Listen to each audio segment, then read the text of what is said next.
마지막엔 같이 그렇게 보도록 하겠습니다. 시편 80편 1절에서 3절까지입니다. 요셉을 양떼같이 인도하시는 이스라엘의 목자여 귀를 기울이소서. 그룹 사이에 좌정하신 이여 빛을 비추소서.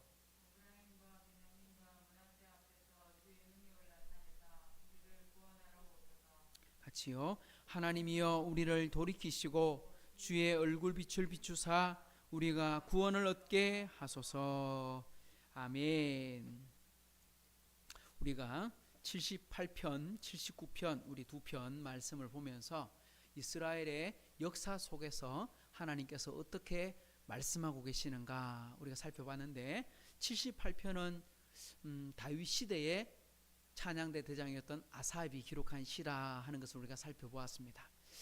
출애굽부터 시작해서 사사기, 그리고 정복하는 역사, 그리고 다윗 왕을 세우셨던 하나님의 계획까지 살펴보았고, 79편에서는 이스라엘 백성들이 아삽의 시라고 기록되어 있지만 실제로는 남쪽 유다가 멸망을 당하고 포로로 잡혀간 땅에서, 바벨론 땅에서 기록한 시라는 느낌으로 우리가 말씀을 보았습니다. 근데 오늘 80편의 시도 아삽의 시라고 기록되어 있지만 이 시의 배경은 언제일까 이렇게 말씀을 쭉 살펴보면 오늘 내용이 어떤 내용이 나오냐면 에브라임, 므낫세, 이스라엘, 요셉 이런 이야기가 나옵니다. 그건 무슨 말이냐면 북쪽 이스라엘 민족들의 이야기입니다. 그러니까 남쪽 유다와 북쪽 이스라엘 두 개로 이렇게 나라가 나눠지잖아요. 그죠? 남북으로 갈라져서 분단국으로 살게 되다가 북쪽 이스라엘이 BC 722년에 나라가 멸망을 당하게 됩니다. 그 멸망을 당하고 나서 지금 이 내용을 가지고 기록하고 있는 시의 내용은 뭐냐니까, 북쪽 이스라엘이 어려움을 당하고 있는 그때에 지금 아삽의 후손들이 그걸 보면서, 그러니까 한 나라라기보다는 같은 형제였잖아요. 형제가 멸망을 당하는 걸 보면서 하나님께 회개하고 긍휼을 베풀고 은혜를 달라고. 그러니까 이 시도 다윗 시대, 다윗은 1000년 전 사람, 이 시의 배경은 BC 700년경이니까 22년이니까 한 300년 차이, 그리고 586년에 이스라엘이 멸망을 당했으니까 한 150년, 이런 어떤 식으로 보면 시간적으로 상당히 멀리 떨어져 있는 이야기지만 역사의 속에서 기록되어 있는 이야기다 하는 것을 볼 수 있습니다. 그래서 먼저 멸망당한 북쪽 이스라엘을 보면서 아삽의 후손들이 어떻게 교훈을 삼을까, 어떻게 기도해야 될까 하는 것을 우리가 살펴보면서 오늘 문제를 살펴보면 좋겠다. 그런데 오늘 80편의 시는 주제가 무엇이냐 이렇게 말씀을 쭉 읽어보면 전체적인 한 단어가 있어요. 지난번 우리가 성탄절에도 말씀을 보면서 하나님께서 이루신다 하는 말씀으로 본문이 쭉 이어진다는 걸 살펴봤는데, 오늘 70, 80편의 말씀을 쭉 읽어보면 어떤 단어로 이루어져 있느냐 하니까 한번 따라합시다. 주의 빛을 비추소서. 주의 빛을 비추소서. 그 주제는 뭐냐니까 주님의 빛을 우리에게 비추어 주옵소서, 이런 뜻입니다. 1절에다 보면 빛을 비추소서, 3절 끝에다 보면 주의 얼굴 빛을 비추사 이렇게 돼 있어요. 그리고 중간에 가다 보면 7절에도 끝에 가보면 주의 얼굴의 광채를 비추사 이렇게 말씀하고, 마지막 19절에 가도 주의 얼굴의 광채를 우리에게 비추소서. 그러니까 오늘 80편의 시는 전체적인 내용이 뭐냐니까 하나님의 얼굴을 우리에게 보여주옵소서. 주의 얼굴 빛을 우리에게 비추어 주옵소서. 근데 여러분 생각해 보시면 이게 좀 웃기잖아요. 왜냐니까 하나님의 얼굴이 있어요, 없어요? 하나님은 얼굴이 있는 분이 아니잖아요. 왜? 하나님은 영적인 존재시잖아요. 우리가 얼굴이 있다는 것은 우리가 사물을 볼 수 있다는 건데, 하나님은 눈에 보이는 분이 아니에요. 영적인 분이세요. 그러니까 얼굴 빛을 본다 이 말은 무슨 뜻이냐면 의인법이 사용됐다 이 말이죠. 그죠? 그러니까 하나님은 그러니까 우리 눈으로 알 수 있는 분이 아닌데, 보고 그릴 수 있는 분이 아닌데, 마치 하나님의 오른손 이런 표현을 쓸 때, 그죠? 권능의 손 이런 표현을 쓸 때 하나님 손이 어디 있어요? 손은 필요 없으신 분이신데, 말씀으로 하신 분이신데, 이런 거죠. 그죠? 그러니까 하나님이 우리를 보시고 우리를 들으시고 그리고 하나님 우리를 도우시고 할 때 이 모든 것들이 다 무엇을 가지고? 우리 인간의 표현상, 그러니까 우리가 할 수 있는 가장 좋은 표현을 쓸 때 그런 표현을 쓴다는 거죠. 덮어주신다, 안아주신다, 이런 표현을 쓴다는 거죠. 그래서 그러면 얼굴 비춰달라는 게 무엇일까? 이게 무슨 뜻일까? 하나님 얼굴 빛을 우리가 눈으로 볼 수 있다. 하나님 바로 내 옆에 있는 것을 알 수 있다. 마치 저 멀리 계시는 하나님이 아니고 내 바로 옆에서 계시는데 내가 그 하나님을 볼 수 있다. 이 말은 마치 하나님을 대면하여 보듯이 하나님을 가까이 모시고 있다. 이런 표현입니다. 그러니까 하나님 제 곁에 가까이 계셔 주옵소서, 이런 뜻이라는 거예요. 하나님 바로 제 옆에서 저를 도와주십시오. 저를 인도해 주십시오. 근데 이걸 신약에 와서는 어떤 단어로 말하느냐니까 한번 따라 합시다. 임마누엘. 무슨 뜻입니까? 하나님이 우리와 함께 하신다. 임마누엘. 하나님이 함께 하신다. 하나님이 이스라엘과 함께 하신다. 하나님이 교회와 함께 하신다. 하나님이 그의 백성들과 함께 하신다. 그러니까 임마누엘. 그러니까 이거보다 더 좋은 복은 없다는 거예요. 우리가 생각할 때 돈을 많이 벌었다, 몸이 건강하다, 자녀들이 잘 되었다, 그런 것도 복이 될 수 있습니다. 그러나 진짜 성도에게, 하나님의 자녀에게 진짜 복은 뭐냐니까 하나님이 바로 내 옆에 계시는 것. 오늘 표현대로 말하면 하나님이 그의 얼굴을 우리에게 감추지 않는 것, 우리에게 얼굴을 비춰주시는 것. 그래서 모세가 이스라엘 백성들을 축복할 때 하나님께서 아론을 통해서 하나님께서 손을 들고 그들에게 축복을 하라고 명령을 하셨어요. 그래서 집회를 할 때마다 하나님께서 주신 그 축복으로 이스라엘 백성들을 축복했거든요. 우리 축복을 한번 찾아봅시다. 민수기 6장을 한번 찾아보세요. 민수기 6장 23절부터 한번 읽어봅니다. 민수기 6장 여기 보면 이게 뭐냐니까 아론의 축복, 또 때로는 아론의 축도 이렇게 말을 합니다. 민수기 6장 23절부터 읽어봅니다. 시작. 아론과 그의 아들들에게 말하여 이르기를 너희는 이스라엘 자손을 위하여 이렇게 축복하여 이르되 여호와는 내게 복을 비추고 너를 지키시기를 원하며 여호와는 그의 얼굴을 내게 비추사 은혜 베푸시기를 원하며 여호와는 그 얼굴을 내게로 향하여 드사 평강 주시기를 원하노라 할지니라 하라. 아멘. 여기 보면 아론이 축도를 하는데 하나님이 내게 복을 주시기를 원하고 너를 지키시기를 원합니다 이러놓고 그 다음 25절 26절을 보면 읽어보면 둘 다 똑같은 이야기죠. 그의 얼굴빛을 내게로 비춰주시고 그 얼굴을 내게로 향하여 드시고 전부 다 하나님께서 얼굴을 보여주시기를 원한다. 그래서 실제로 종교개혁이 일어났을 때 종교개혁자들, 특히 칼빈 선생님은요, 예배를 마칠 때 축도를 할 때 지금은 우리 주 예수 그리스도 이거 안 하고 바로 이 아론의 축도를 사용해서 축복 기도를 했었어요. 그게 전통이 있었어요. 그런데 우리는 시간이 지나서 이제 고린도후서 걸 가지고 축도를 바꿨지만 이걸 가지고 축도하시는 분들이 가끔 있어요. 목사님들 중에도. 왜냐하니까 성경에 보면 하나님께서 축복하라 하고 말씀하셨거든요. 그런데 중요한 건 이겁니다. 하나님이 우리 하이섬 식구들의 얼굴에 하나님이 빛을 비춰주시기를 축복합니다. 이게 중요한 거예요. 하나님이 우리 하이섬 식구들이 어느 곳에 있든지 그의 얼굴을 비춰주시기를 원합니다. 이게 바로 축복이, 이게 바로 축도입니다. 축도. 이게 바로 복입니다. 하나님이 우리를 보고 계실 뿐만 아니라 하나님이 우리에게 귀를 기울이고 계시고, 그죠? 하나님 사랑의 눈으로 우리를 보고 계시고 하나님 인자한 귀로서 우리의 기도를 들으시고, 이게 뭐냐? 하나님 바로 우리에게 얼굴을 비춰주신다. 임마누엘이다. 이런 뜻입니다. 이걸 주십시오 이렇게 말합니다. 오늘 이야기 시인에 보면 내용이 참 슬픈 이야기지만 이 빛을 비춰주십시오, 다시 은혜를 베풀어 주십시오 이렇게 말하는 거예요. 자, 그럼 본문을 한번 들어가 봅시다. 우리 1절 본문 1절 말씀 시작. 요셉을 양떼같이 인도하시는 이스라엘의 목자여 귀를 기울이소서. 그룹 사이에 좌정하신 이여 빛을 비추소서. 아멘. 여기 보면 요셉의 이름이 먼저 나오죠. 그죠? 이스라엘이라는 단어가 먼저 안 나오고, 우리가 흔히 할 때 이스라엘 민족을 좀 낮춰서 말할 때는 뭐라고 부른다 그랬어요?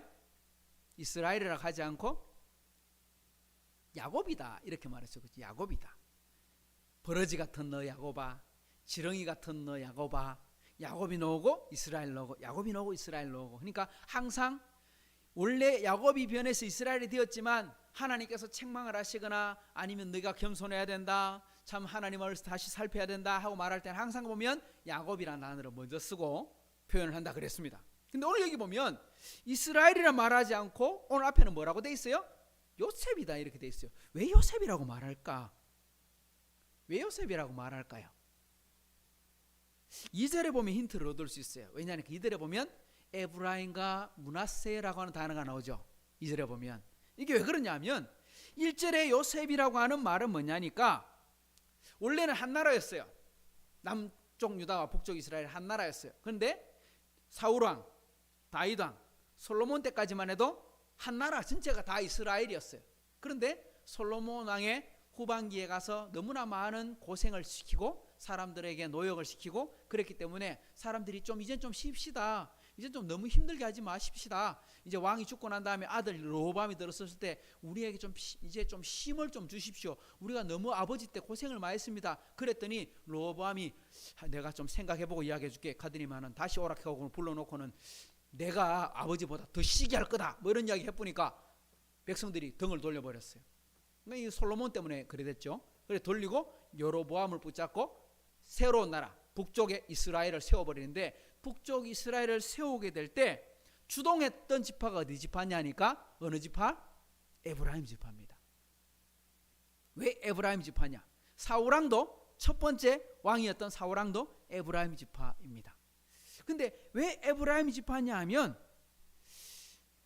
요셉의 후손들이 이름이 뭐냐니 요셉의 아들들이 에브라임과 므낫세. 그러니까 이스라엘 초창기 역사에 보면 다윗 왕이 되고 남쪽 유다는 계속 유다 지파의 후손들이 왕으로 들어오고 그리고 예수님도 유다 지파의 후손으로 오게 되시지만 근데 북쪽 이스라엘에 있었던 에브라임 지파와 므낫세 지파에서 이스라엘의 지도자들이 많이 나와요. 여호수아 같은 사람, 이런 사람들이 전부 다 에브라임 지파 사람 출신입니다. 그렇기 때문에 오늘 북쪽 이스라엘을 표현할 때는 뭐라고 표현하느냐? 에브라임 또는 요셉 이렇게 표현하게 되는 겁니다. 그런데 여러분 잘 보십시오. 나라가 지금 두 쪽이 났잖아요. 그리고 나라가 망해버렸어요. 북쪽 이스라엘이 지금 역사 속에 사라져버렸어요. 완전히 포로 다 잡혀가고 혼혈이 되고 엉망진창이 되어버렸어요. 그런데도 오늘 여기 시인은 뭐라고 말하느냐? 이 시인은 북쪽 이스라엘 사람이 아니고 남쪽 유다 사람이에요. 근데 뭐라고 말하느냐? 요셉을 어떻게 양떼같이 돌보신다 하나님께서. 뭐 하나님께서 목자가 되셔서 귀를 기울이고 계신다 이렇게 말했습니다. 그런데 왜 이스라엘이 망했습니까? 하나님께서 귀를 열어보시고 계시고 양떼같이 돌보고 계시는데 왜 망했습니까? 아니 하나님 지키고 계신다면서요. 양떼같이 인도하시고 목자의 귀를 기울이신다 했는데 어떻게 나라가 망합니까? 왜냐? 목자가 양을 버린 거예요? 양이 목자를 버린 거예요? 양이 목자를 버린 거예요. 우리 성경 한 구절을 더 찾아볼까요? 열왕기상 11장 열왕기상 11장을 한번 찾아봅시다. 11장 37절 하나님께서 한 사람에게 약속을 합니다. 어떻게 약속을 하냐? 잘 들어보십시오. 잘 읽어봅시다. 11장 37절 38절 시작. 내가 너를 취하리니 너는 내 마음에 원하는 대로 다스려 이스라엘 위에 왕이 되되 내가 만일 내가 명령한 모든 일에 순종하고 내 길로 행하며 내 눈에 합당한 일을 하며 내 종 다윗의 행함같이 내 율례와 명령을 지키면 내가 너와 함께 있어 내가 다윗을 위하여 세운 것 같이 너를 위하여 견고한 집을 세우고 이스라엘을 내게 주리라. 아멘. 이거 선지자를 통해서 하나님께서 한 사람에게 말하고 있는 거예요. 이거 누구한테 말하는 걸까요? 한 사람한테 이야기하고 있는 거거든요. 너를 세워 이스라엘의 왕이 되게 하겠다. 누구한테 하는 걸까요? 지금 솔로몬이 죽고 난 다음에 르호보암이 왕이 되었어요. 근데 왕이 너무 자기 마음대로 하겠다고 아버지 했던 대로부터 더 심하게 하겠다고 말하니까 이스라엘 백성들이 실망을 해가지고 떨어져 나왔어요. 근데 그런 일들이 벌어지기 전에 한 사람에게 뭐라고 말하니까 내가 너로 북쪽 이스라엘의 왕이 되게 해주겠다. 이 왕은 누구예요? 이 사람 누굴까요? 여로보암. 에브라임 사람 여로보암. 원래 솔로몬의 신하였어요. 근데 솔로몬에게 좀 뭐라고 해야 될까? 반기라기보다는 좀 대들었다가 덤볐다가 쫓겨나가지고 이집트에 망명 갔다가 솔로몬이 죽고 고국으로 돌아온 거거든요. 그런데 하나님께서 뭐라고 말하냐니까 지금 나라가 쪼개어질 텐데 한 나라의 절반을 너에게 주겠다. 근데 어떻게 해라? 내 말대로 잘 지키면, 내가 사랑했던 다윗처럼 순종하기만 하면 그 나라도 하나님께서 복 주시겠다, 이렇게 말하잖아요. 그러니까 하나님이 남쪽 유다만 사랑하시고 북쪽 이스라엘은 버렸어, 이거예요? 아니거든요. 왜? 남쪽 유다도 하나님 사랑하셨지만 북쪽 이스라엘을 버린 게 아니에요. 하나님은 교회만 사랑하시고 예수 믿지 않는 사람들은 하나님 다 멸하시고 이겁니까? 그게 아니에요. 요한복음 3장 16절에 뭐라 했습니까? 하나님이 세상을 이처럼 사랑하사 독생자를 주셨다. 그러니까 하나님은 우리를 사랑하시고 세상을 사랑하시고 세상을 창조하시고 통치의 권한도 주셨고 우리의 원죄 때문에 범죄함으로 인해서 하나밖에 없는 아들을 주시면서까지 이 세상을 사랑하시는 분이세요. 그러니까 하나님은 이 땅의 모든 사람들을 사랑하시는데 죽기까지 사랑하신 거예요. 여기 보시면 요셉을 양떼로 비유했습니다. 이스라엘의 목자라고 말했습니다. 하나님께서 그렇게 사랑하셨다는 거예요. 그러면 여러분, 양떼가 해야 될 일이 뭘까요? 목자는요 죽기까지 사랑해 주셨어요. 아들을 주면서까지 사랑하셨어요. 그런데 그럼 양떼는 어떻게 해야 돼요? 양떼가 해야 될 일이 이겁니다. 따라합시다. 내 양은 내 음성을 들으며 그들은 나를 따르느니라. 한 번 더 합시다. 내 양은 내 음성을 들으며 그들은 나를 따르느니라. 이 말씀은 예수님께서 요한복음 10장에 말씀하셨던 거예요. 내 양은 내 음성을 듣고 나를 알고 나를 따른다. 그러니까 하나님의 자녀고 예수님의 양떼고 그리고 하나님의 선택받은 백성이라 맞다면 우리가 해야 될 일은 뭐냐니까 하나님을 나의 목자로 모시고 나의 아버지로 모시고 하나님의 음성에 하나님의 말씀에 귀를 기울이면 되는 거예요. 그런데 귀를 기울이지 않는 거예요. 누가? 북쪽 이스라엘 여로보암이 왕이 되었어요. 왕이 됐는데 백성들이 다 어디로 갈 것 같아요? 절기 때마다 남쪽 유다에 가서 예루살렘에 가서 성전에 가서 제사를 드리고 올라올 것 같으니까 야, 잘못하면 내 백성들의 마음이 다 남쪽 유다에 가버리면 나는 껍데기만 있는 왕이 되겠네. 안 되겠다. 어떻게? 그래서 베들레 그리고 저 세겜에 거기다 뭘 세우느냐니까 금송아지 우상을 만들어 놓고 거기다 절을 해라. 그게 바로 하나님이다. 그렇게 해서 어떻게 됐어요? 우상을 섬기는 나라가 되어 버리게 된 거죠. 그러니까 하나님의 말씀에 순종한 게 아니라 누구의 귀를 기울였어요? 사람들의 말에 귀를 기울였어요. 사람들이 돌아서면 어떨까? 아니 하나님을 붙잡고 있어야 되는데 내가 하나님 편이에요 이래야 되는데 사람들의 마음이 돌아서면 나는 망하는데 아니지. 하나님 편에 내가 붙어 있으면 됩니다. 다른 사람 다 가도 나는 하나님께 붙어 있겠습니다 이러면 되는데 사람들이 다 딴 데 가버리면 어떡하지? 이건 뭡니까? 요즘 정치인들이 이렇잖아요. 백성들이 좋아하는 소리만 말하려고 하고 그게 바른 일인지 나쁜 일인지는 생각하지 않고 그냥 그저 인기에 영합해서 사람들에게 좋은 소리 표기만을 위해서 하는다면 이런 왕처럼 되어버리게 되는 거죠. 그러니까 우리는 더 좋은 정치인을 찾아내야 돼요. 또 더 좋은 치를 할 수 있도록 기도해야 돼요. 그리고 예수 잘 믿는 사람이 어떤 사람? 하나님의 뜻에 합당한 사람이 정치인이 되도록 우리는 더 많이 기도도 해야 될 책임이 주어져 있는 거예요. 자, 본문으로 돌아와 봅시다. 오늘 본문 2절로 다시 한번 읽어봅니다. 2절 시작. 에브라임과 베냐민과 므낫세 앞에서 주의 능력을 나타내사 우리를 구원하러 오소서. 여기 보면 1절에 요셉이라고 했는데 해석이 바로 나오지요. 에브라임과 므낫세 앞에서 주의 능력을 나타내셔서 우리를 구원하러 오십시오 라고 말을 했습니다. 왜? 하나님의 능력이 나타나지 않으니까 계속 실패했다는 겁니다. 북쪽 이스라엘은 망해버렸다는 겁니다. 여기서 말하는 구원은요 영원히 구원받아 천국 가는 걸 말하는 게 아니에요. 여기서 말하고 있는 구원은 어떤 구원이냐면 하나님의 자녀가 맞아요. 그런데 우리가 하나님 뜻대로 순종하지 않고 살다가 보니까 실패를 하는 거야. 인생이 실패하고 점점 어려움을 겪게 되는 거야. 사업도 망하고 자녀 시험도 안 되기도 하고 뭐 어려움을 당하고 백성이 포로로 잡혀가게 되고 이 땅에서 인생이 실패하는 것. 그러니까 영혼이 실패했다기보다는 우리 이 땅에 살아가는 삶이 실패하는 것. 우린 두 개가 다 성공해야 돼요. 예수 믿고 구원받아 영혼 천국 되는 것도 우리는 성공해야 돼요. 영혼이, 마음이, 우리 심령이 천국 되는 것도 성공해야 돼요. 그런데 또 한 가지 성공해야 될 게 뭐냐니까 우리 육신의 성공도 있어야 돼요. 어떤 성공? 하나님과 함께 동행하며 누리는 성공. 그러니까 하나님과 함께 했더니 형통하더라. 요셉이 씨를 뿌렸더니, 이삭이 씨를 뿌렸더니 그의 100배의 수확을 거뒀더라 하는 이런 복도 우리가 있어야 돼요. 그러니까 인생에 대한 성공, 영혼에 대한 성공 두 개가 다 있어야 돼요. 그런데 더 중요한 걸 따진다면 뭐냐? 영적인 것이 더 중요하다는 거죠. 우리가 하나님 앞에서 영적인 삶을 실패하게 되면 아무리 잘 살아도 결국 실패해요. 또 영혼이 실패한 사람은요, 육적인 삶도 성공하기가 어려워요. 왜? 절대 그게 되지 않아요. 순서가 틀리니까요.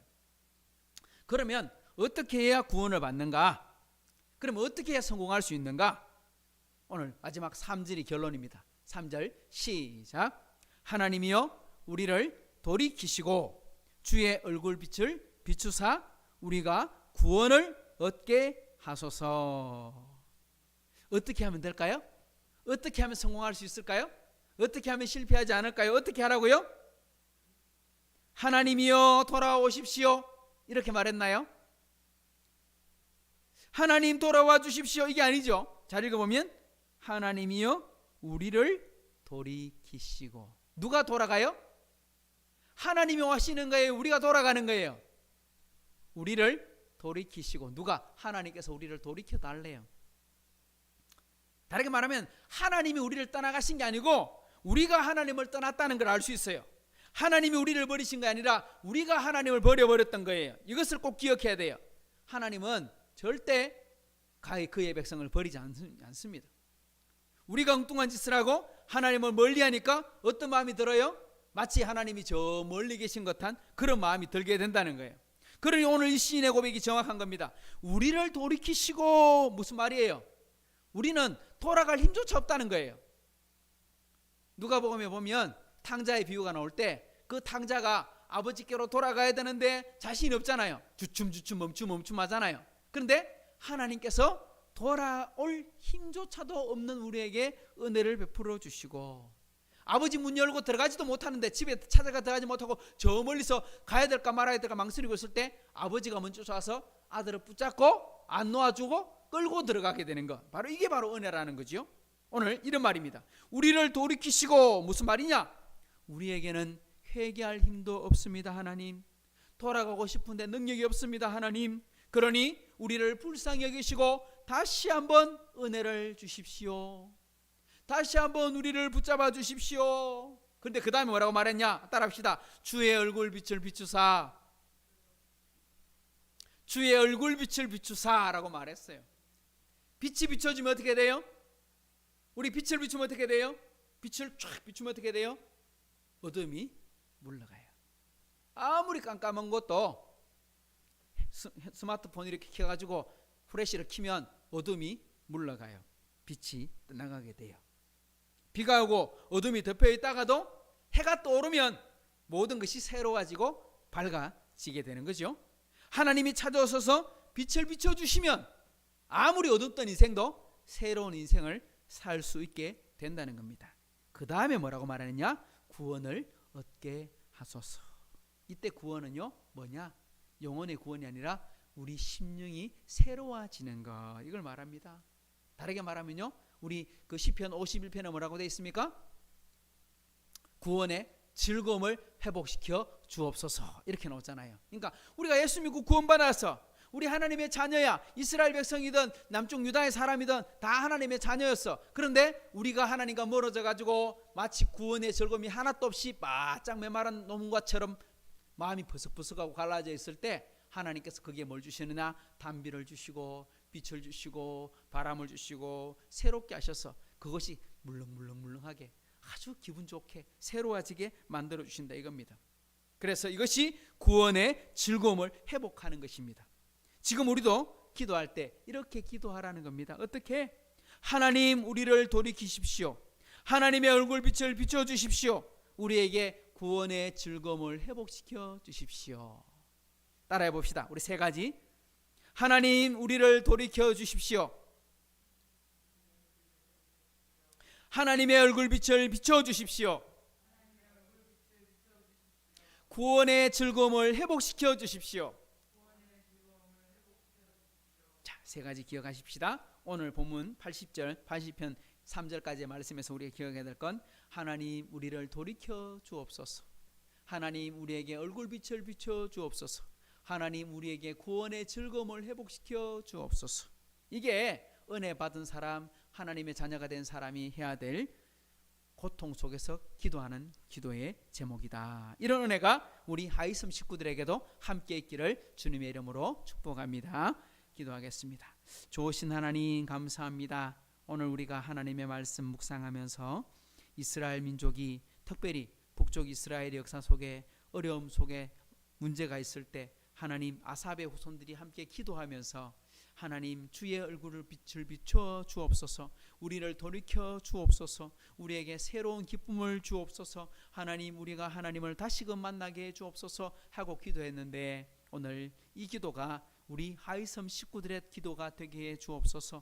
이 땅에 지금 너무너무 큰 어려움과 시련을 만나고 있습니다. 이 시련 속에서 우리가 해야 될 것, 하나님 주의 백성들이 주님의 몸된 교회가 본이 되어야 됨에도 불구하고 더 많은 어려움을 우리가 만들어내고 있습니다. 이것에 대한 회개가 있게 하시고 수많은 사람들 앞에 우리가 겸손히 다시 낮아지며 본이 되어 이 땅의 어려움을 함께 물리쳐 나가는데 힘이 되게 도와주시고, 특별히 예수님 하나님의 은혜를 따라서 이 땅에 오신 것을 우리가 함께 기뻐하고 찬송하는 성탄을 맞이합니다. 우리 그 성탄의 기쁨에 우리 모두가 다 예수님의 그 큰 사랑과 은혜를 잊지 않도록 주님 빛을 비추어 주옵소서. 감사드리며 예수님의 이름으로 기도드리옵나이다. 아멘. 하늘에 계신 우리 아버지여, 이름이 거룩히 여김을 받으시오며 나라에 임하시오며 뜻이 하늘에서 이루어진 것 같이 땅에서도 이루어지이다. 오늘 우리에게 일용할 양식을 주시옵고 우리가 우리에게 죄전자를 사하여 준 것 같이 우리 죄를 사하여 주시옵고 우리를 시험에 들게 하지 마시옵고 다만 악에서 구하시옵소서. 나라와 권세와 영광이 아버지께 영원히 있사옵나이다. 아멘.